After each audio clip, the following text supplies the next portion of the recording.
Leader Thune, Speaker Johnson, Leader Schumer, Leader Jeffries, members of Congress, and distinguished guests. It is an honor to be with you this afternoon, and to Jack, Chip, Jeff, Amy, and Jason, and all the other members of the Carter family. On behalf of the American people, Doug and I offer our deepest condolences. Being with you today, I'm reminded of the enduring words of a favorite hymn. May the works I have done speak for me. Today we gather to celebrate the life of a man whose works will echo for generations to come.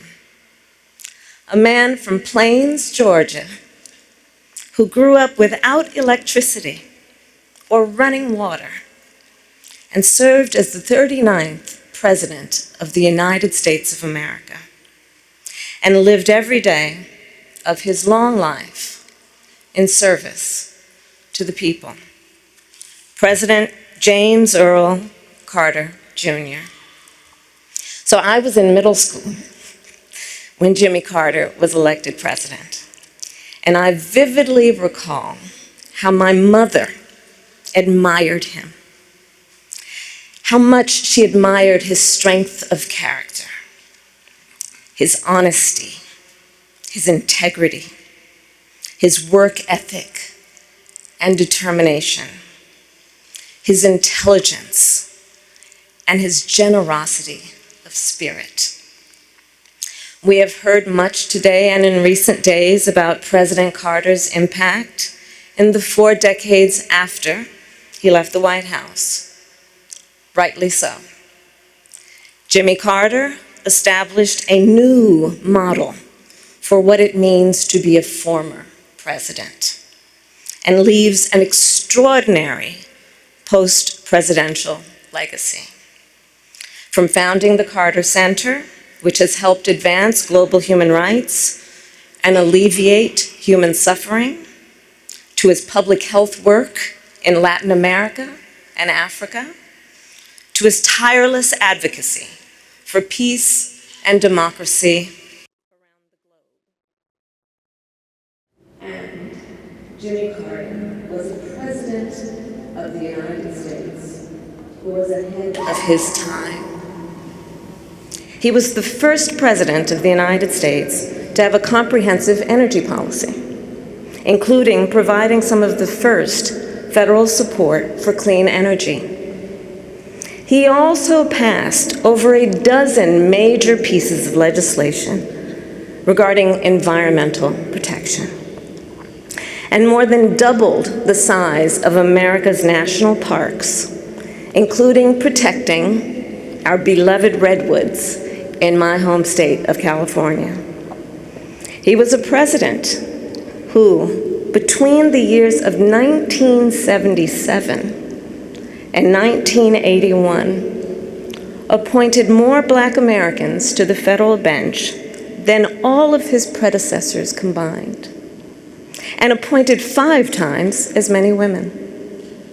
And in the wake of Watergate, Jimmy Carter passed historic ethics legislation to help rebuild America's faith in government.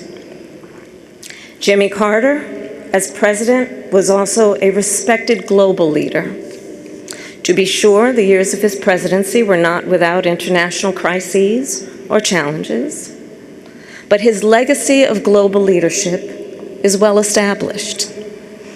In Asia, he instituted full diplomatic relations with China, which he would later call one of the most historically significant accomplishments of his presidency.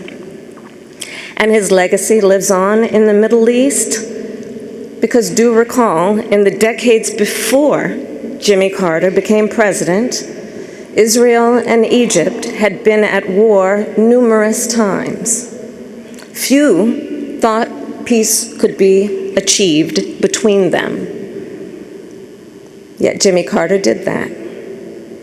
Through his persistence and perseverance, through his unshakable belief in the power of American diplomacy, he secured the Camp David Accords, one of the most significant and durable peace treaties since World War II. And throughout the world, Jimmy Carter elevated the role of human rights in America's foreign policy priorities and uplifted the importance of civil society in doing that work. Jimmy Carter was a forward-looking president with a vision for the future. Consider his establishment of the Department of Energy in 1977, which anticipated the central role it would play in addressing the climate crisis.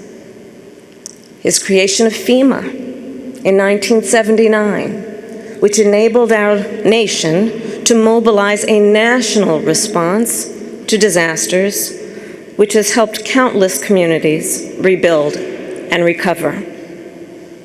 And his founding of the Department of Education later that year, which elevated public education institutions and increased national standards for the education of America's children and future leaders.